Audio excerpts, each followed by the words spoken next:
Žiūrovai yra. Premjeras irgi yra. Kaip sakė po rinkimų. Premjeras yra. Taip, bet kai Saulis ateina namo, jis sako, premjeras yra. Gerai. Tai prijuokausim čia. Sveiki. Tai yra laida apie gyvai ir šiandien mūsų svečias, ministras pirmininkas Saulius Skvernelis.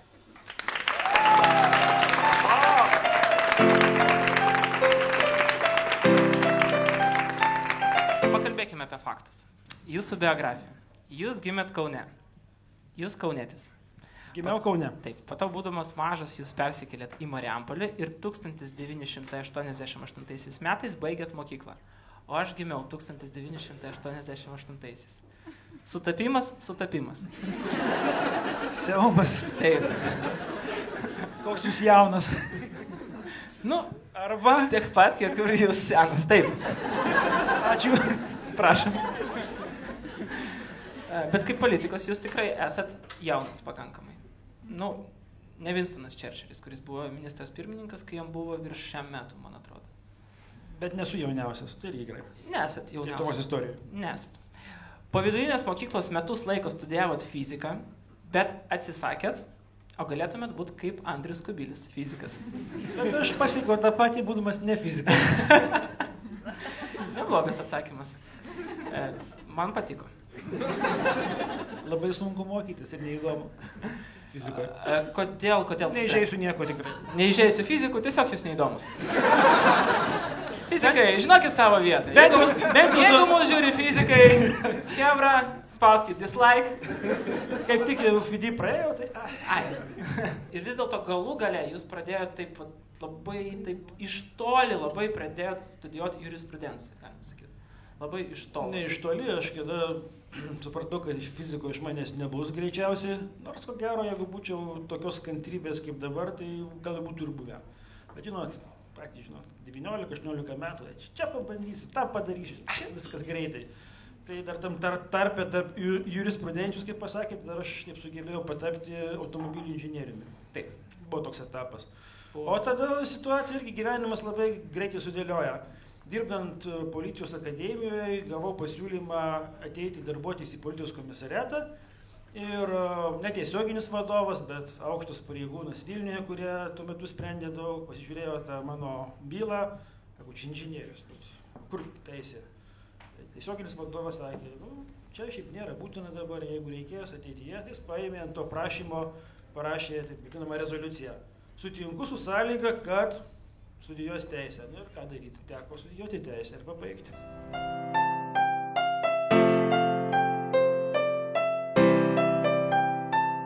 Ir Wikipedijos puslapį apie jūs yra informacija lietuvių kalba, anglų kalba, rusų kalba, nyderlandų kalba, kiniečių mandarinų dialektą, sloveniškai, esperanto, estiškai ir dėmesio latiniškai.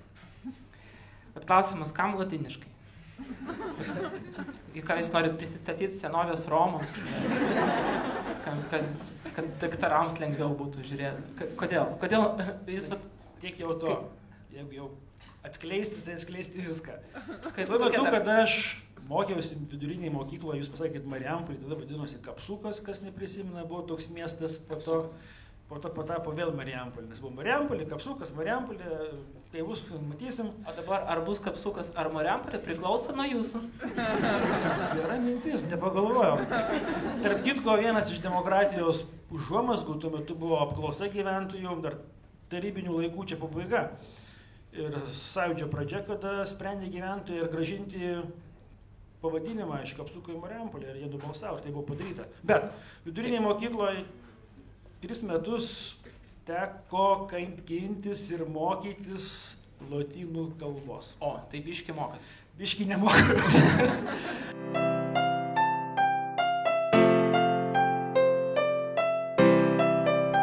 Negyvenamai saloj Karbauskis ir Landsbergis. Kuris? Anūkas. Kuris? Teisingai. Gabrielius. Kuris? Negyvenamai saloj Ramūnas Karbauskis ir Gabrielius Landsbergis. Jūs turite valtyje vieną vietą. Ką jūs išgelbėsite? Išplaukčiau. Net mikrofonas sugeda. Pakartosiu, išplaukčiau vienas. Tegul ten aiškinasi, kas. Jie turi apie ką pakalbėti, matau, diskusijos produktyvios gaunasi. Apie ką jie turi pakalbėti? Po to sugrįžčiau ir jaučiu irgi paimčiau vieną. Nežinau kurį, jeigu jie ten lygiau dviese pabūtų, bet tikrai paimčiau vieną. Tikrai. Paimtumėm stipresnį patiną. Išlikusi. Nu, aš tai paimčiau Landsbergį, galiu paaiškinti kodėl. Nes Karbauskį galima lengvai palikti negyvenamai saloj, nes dabar toks jausmas, kad jis ten ir gyvena. Čia galbūt klaidingas jausmas.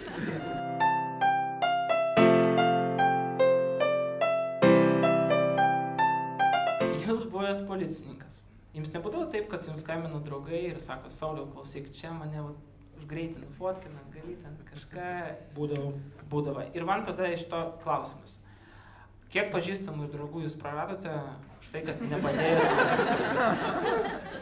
Pažįstamų praradau daug, draugų manau, kad ne. Iš savo asmeninės patirties galiu pasakyti, kad sąžiningam būt kartais labai labai neapsimoka. Ar jums asmeniniam gyvenime buvo taip, kad jūs iš vienos pusės nenusileidot savo, bet iš kitos pusės praradot daug svarbių ir pelningų galimybių gyvenime? Buvo, tikrai buvo, bet aš labai džiaugiuosi, nes kiekvienu atveju padarius kažką ne taip, yra tikimybė susitikti žmogų gatvėje, pažiūrėti jam į akis ir tada būtų labai didelė gėda ir panašiai. Tai aš džiaugiuosi, kad laikai buvo tikrai įvairūs, sunkus, bet atsilaikyti nėra sudėtinga, bet už tai viduje yra labai gerai. O sunku atsisakyti, nu, įsivaizduokim situacijas, taip, su generolinu. Aš, nežinau, noriu duoti jums kyšį. Kaip? Kiek? Jau gera pradžia. Gera pokalbė. Jūs, vieną kartą šitą frazę, kiek girdėjau iš Eligijos Masiulio? Pradžia gera, pabaiga bloga. Pabaiga, dar pabaigos nėra. Žinot, kaip sako Eligijos Masiulio draugai? O, labas Eligijau, 106 metus nesimatė. Suprantat, ne visi. Juodas humoras. Nu, kodėl juodas? Bet humoras.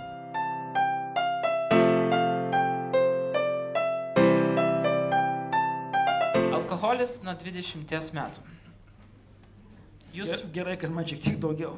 Man irgi, mes su jumis galim šiandien. Bet alkoholis nuo 20 ir pardavinėt iki 20. 20. Toks. Mistinis skaičius, sakyčiau. Bet jums rimtai nebaisu nuo 20 metų. Jeigu šitas įstatymas dėl alkoholio būtų priimtas anksčiau, aš manau, kad net pusė salės žmonių čia nesėdėtų. Net jie negimtų. Aš ką noriu tom pasakyti? Žentis galima, tarnauti valstybė galima, mokytis galima, dirbti galima, išgert negalima.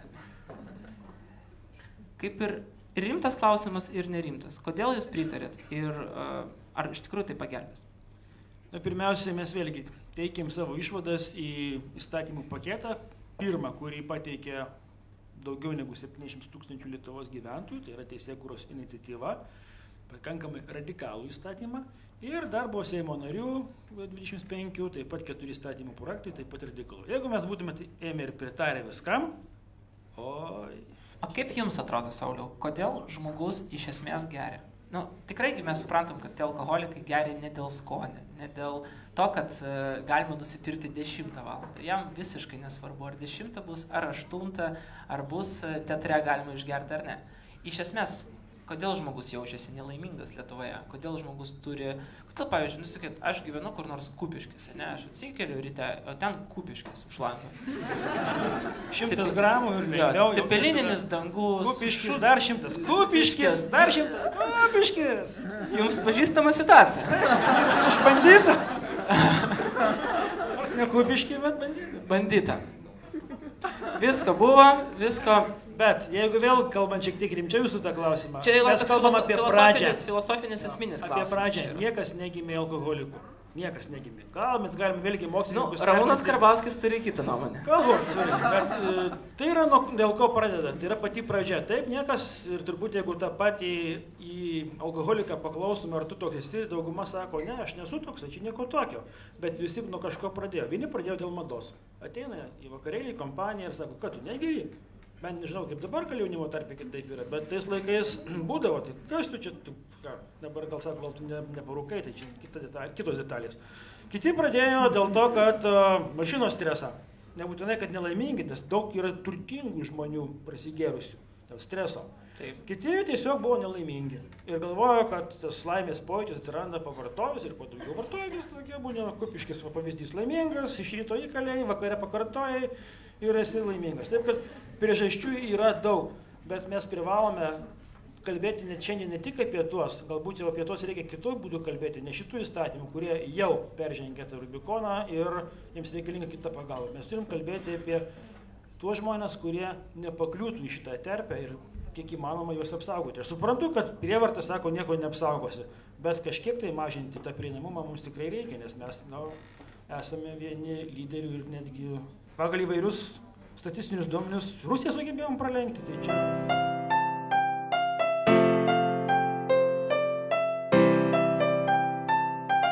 Jeigu įvesti Google Saulius Skvernelis, pirmieji rezultatai yra Saulius Skvernelis žmona.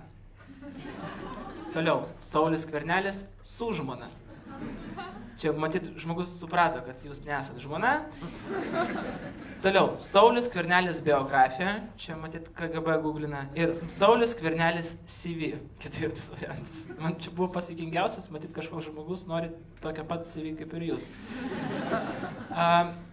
Jūs skaitot apie save internete, ar jūs skaitot komentarus, ar jums šiaip įdomu tavo būtent interneto nuomonė apie jūs? Galbūt dėl to žmonos ten atsiradimo, nes ilgą laiką visiems buvo susidomėjimas, kas ta žmona. Čia nacionalinis sportas Lietuvoje. Veržimas į namus, pažiūrėti, galbūt tai filmuoti, tai matyt, pamatė, atrado pagaliau, tai džiaugiuosi tuo. Atrado žmoną. Žiūrėkite, dvi ausys, dvi kojos, dvi rankos. Dar kažkuri televizija sugebėjo pačioj pradžioje įlysti ten per tvorą namuose, kada buvo tie priimti sprendimai dėl perskyrimo ir nufilmuoti su mūsų mažuoju sūneliu močiutė su vežimu važiuojantį, pagalvojau, gal čia žmona. Tiesiog tai gyvenimas toks yra. Dabar dėl komentarų, tikrai komentarų neskaitau ir galiu tą nuvilti, jeigu ten kas nors pradės ką nors rašyti ir matau, kad rašo, žinau, nes tam tikrą kai kuriuose dirbant institucijose santrauką gaudavau, kurios jau reikėdavo reagavimo tam tikro, bet tikrai neskaitau. Taip, kas yra rašoma, be abejo skaitau, Facebook'e pasiskaitau, žinutės, kurias gaunu, perskaitau visą laiką. Jūs man atsakinėjate? Atrašinėdavau visą laiką pats, dabar atsiprašau žmonių, kuriems tikrai jau gal kokios 2-3 savaitės nepavyko ir nepavyksta, nes tiesiog laiko nėra. Stengiuosi tikrai daryti daugumą dalykų pats, tikrai nesu tas, kuris viską surašo į Facebooką, bet nėra taip, kad aš pasiskaitau Facebook'e, o ką aš čia parašiau. Tai Zvakui tai būna. Nu, gal tai būna. Aš jau nebe meras. Iki tam tikrų momentų tikrai daug dariau. Pats techninį tą darbą įkėlimą tikrai padeda man padaryti kolegos, nes laikas tikrai spaudžia, bet tikrai aš pakankamai aštriai bendraudavau ir bendrauju. Jeigu kas nors ten tokį mano gavo aštrų tiesų atsakymą, tai nieko nenoriu įžeisti, bet pagal tokius kartais kategoriškus pasisakymus, tai aš kategoriškai irgi parašau. Aišku, kartais paskui pasigailiu, bet jau būna išsiųsta, tai jau išėję yra. Išsiųsta, tai išsiųsta. Kaip sakė KGB. Būčiau neteisus, jeigu sakyčiau, kad aš neskaitau, paskaitau tuos straipsnius, sakau, kaip minėjau, ir politologų tuos pavartaliojimus, bet komentarų tikrai neskaitau ir stengiuosi apsaugoti ir šeimą, kad neskaitytų. Na, žinau, žmona, kad skaito kartais, nes pasako.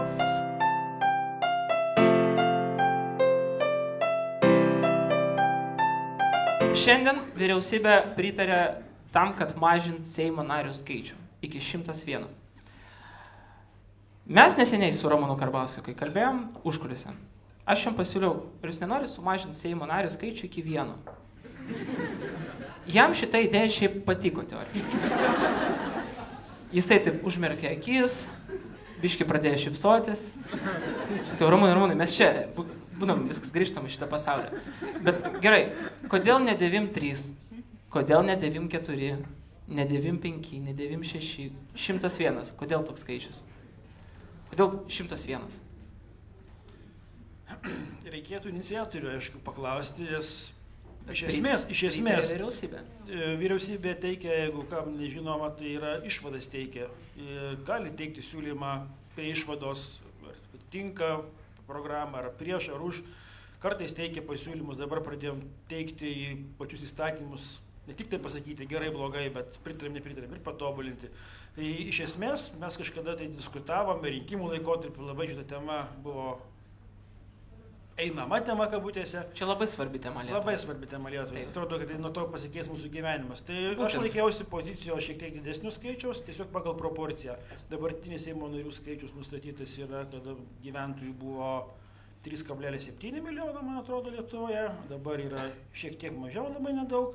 Tai atitiktų 121 skaičių pagal atstovavimą. Bet aišku, yra ir kontrargumentai, mes tuos argumentus vyriausybė paminėjom, kad piliečių kol kas dar, aš tikiuosi, kad tas kol kas mes išmesim greitai, yra išvykusių iš Lietuvos ir išlaikiusių pilietybę. Bet jeigu mes elgsimės taip kaip kokiam 19 amžiui su savo tokiom pažiūrom, tai mes prarasim tos piliečius, dėl to reikia dvigubą pilietybę būtinai išsaugoti ir tada galime galvoti apie 141, jeigu reikalinga atstovauti.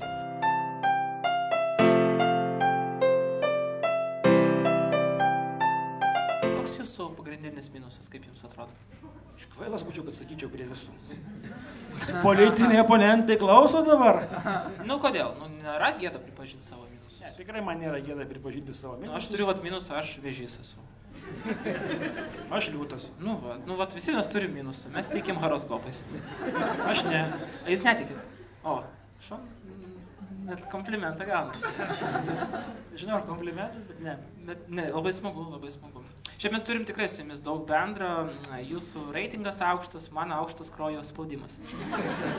O mano normalus. Taip, o mano reitingas normalus. Pusiausvyrą visur turi būti. Visur turi būti, jo. Bet aš rinkčiausi aukštesnį geriau reitingą negu spaudimas. Jūsų reitingas yra tikrai labai aukštas, galbūt net aukštesnis negu laidos Kalinių žmonas reitingas.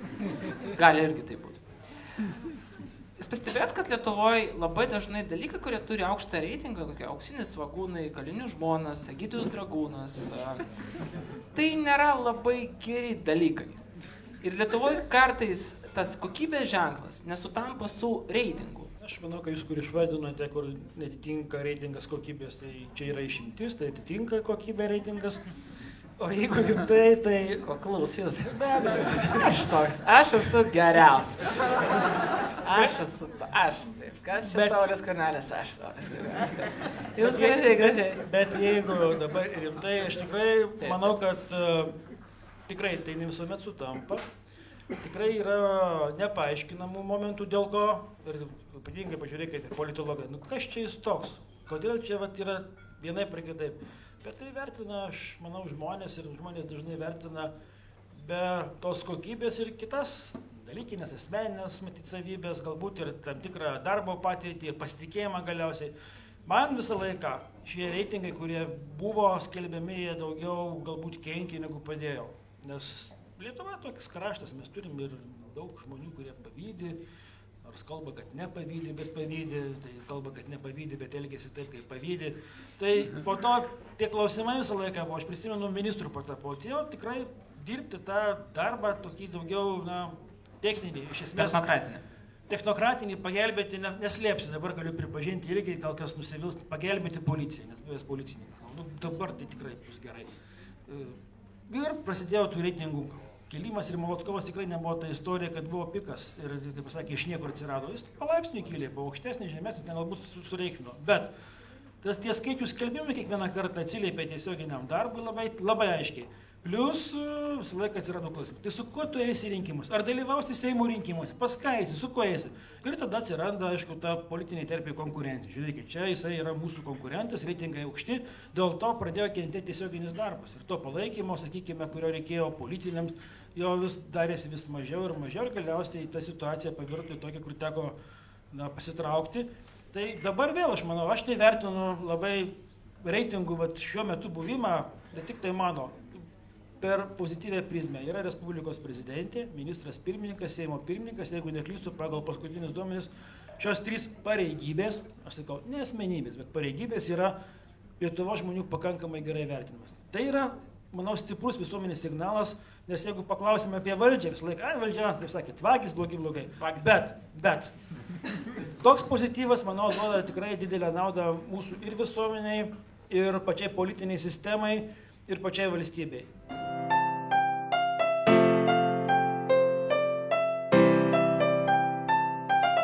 Mes turėjom tokią rubriką, aš buvau sugalvojęs, tai parodysiu.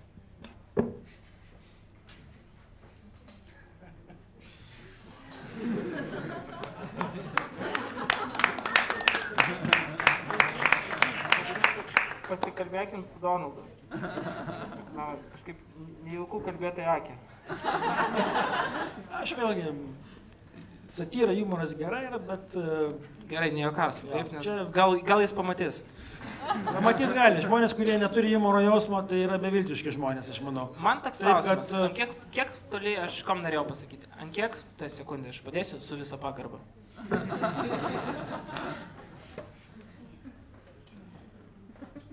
Pirmą kartą laikiau prezidento veidą rankas. Esminis klausimas buvo, ant kiek toli politinė satyra ir politinis humoras gali užeiti. Nes mes matom, kad Amerika, Donaldas Trumpas yra jau prezidentas beveik 3 mėnesius ar kiek ten, kažkiek tai yra laiko jau. Ir visi komikai ir satyros atstovai tik apie jį juokauja. Ir jisai ten gauna kiekvieną savaitgalį iš visokiausių late night show Vilnių, kaip, labai. Ar jums asmeniškai būtų koks nors klausimas, kuriuos aš, pavyzdžiui, šiandien galėčiau jums užduoti, yra tam tikra riba, kur jau, čia tai viskas, dabar viskas, visą gerą, išeinu ir... Aš manau, tam tikra riba, kada pereinama nuo humoro į patyčias. O kiekvienas žmogus tą pajaučia arba vėlgi suvokia, kur ta riba yra, kalbant apie tos pačius politikus, ką paminėjote. Taip, apie politikus aš kalbu. Kiek jisai leidžia būti tokių programų kabutėse narių pagal savo elgseną, tai reikia pirmiausia pačiam pažiūrėti į veidrodį, nes tikrai nėra nei kalta žiniasklaida, nei įvairių laidų prodiuseriai, vedėjai, kurie tokį personažą gauna ir dabar bus gerai, čia geras personažas, ilgam atėjo. Lietuvoje mes ir turėjom tokių asmenybių, kurios tiesiog neišeidavo iš satyrinių laidų, bet tai tiesiog jie patys tą ir darė. Bet kalbant apie kiek galima šaipytis, aš manau, tai turi, nežinau kaip tą ribą įvardinti, yra patyčios, su kuriomis dažnai sakome, kad labai didelė problema ir kovojame šalyje, bet pakankamai daug, ypatingai teko irgi tą patirti, kaip politikui, netgi ir mūsų Seime, būnant dar ministrų, kada viena iš politinių jėgų nusivylė, kad neįsiu aš su jais į rinkimus. Tai tokį mažą linčo teismą plenarinių posėdžių salėje pabandė padaryti, tai irgi kai kurie veiksmai buvo tokie peržengiantys jau normalios, manau, politinės etikos ribas. Ir mano paskutinis klausimas, aš jį visiems užduodu. Jeigu prieš jūs dabar sėdėtų Saulius Skvernelis, ką jūs jo paklaustumėt? Kiek valandų jau laikas namo, nes šeima laukia. Gerai, tai įsivaizduojam, kad aš Saulius Skvernelis ir aš sakau, viskas, jau baiginėjom. Galima eiti namo. Ačiū, kad žiūrėjot, su mumis buvo Saulius Skvernelis. Ačiū jums labai. Ačiū.